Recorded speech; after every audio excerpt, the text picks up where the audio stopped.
ომში უკან შებრუნებული დაჭრილი უფროსი სერჟანტისთვის ბიჭებს უთქვამთ, რომ აღარ შესულიყო მესამეჯერ უკანობის ქარცეცხლში, რადგან მათ ცოლშვილი ელოდებოდა სახლში, მაგრამ ზაზა ფერაძე მათ მიუგო, რომ მას ცოლშვილი მაინც ჰყავდა და იმ ბიჭებს სწორედ მომავალი სჭირდებოდა. უცოლშვილოები იყვნენ და მათ სწორედ მომავალი სჭირდებოდათ და მათი იყო სწორედ საქართველოს მომავალი.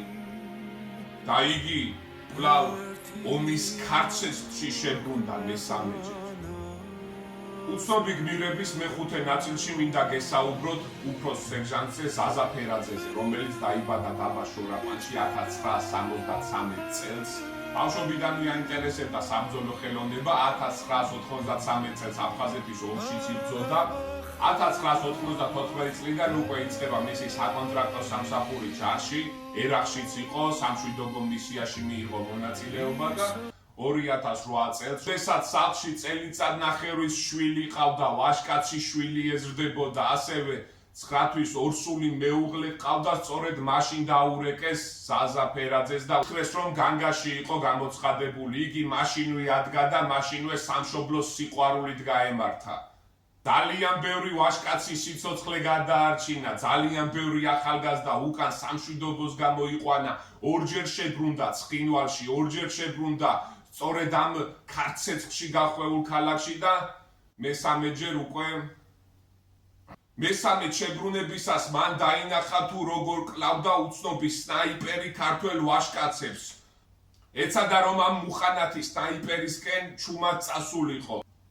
ნელ-ნელა მიდიოდა, ფეხაკრეფით მიაბიჯებდა სნაიპერისკენ, თუმცა მის უკან დაჭრილი ქართველი როგორც კი დაინახა, იმ წამსვე გაჩერდა და ქართველი მებრძოლისკენ გაემართა, მისი სამშვიდობოს გაყვანა განიზრახა. ამ მწარვალმა, არაადამიანმა, ნაძირალა სნაიპერმა ერთი გასროლით გამოასალმა უფროსის სერჟანტის სიცოცხლეს, თუმცა მისი სიცოცხლე იქ არ დამთავრებულა. ზაზა ფერაძე დღესაც გვახსოვს, მისი სახელობის საბრძოლო აკადემია არსებობს, თბილისში ზაზა ფერაძის ქუჩა არსებობს, ასევე მისი მემორიალი გახსნილია ზესტაფონში და გადაეცა ვახტანგ გორგასლის მესამე ხარისხის ორდერი ამ გმირობებისთვის. მას გარდაცვალების შემდეგ გოგონა შეეძინა, მეუღლე და 2 შვილი დარჩა. მათ რა თქმა უნდა ჯანმრთელობას უსურვებთ, ჩემი ვიდეოდან მოვიკითხავ ზაზა ფერაძის მთელ ოჯახს. თქვენ კი მოგიწოდებთ, რომ მოიწონოთ უბრალოდ მარტივი მოწონებით ეს ვიდეოები, რადგან მინდა რომ ყველამ ნახოს ზაზა ფერაძის და ზოგადად ისტორიები უცნობ გმირებზე.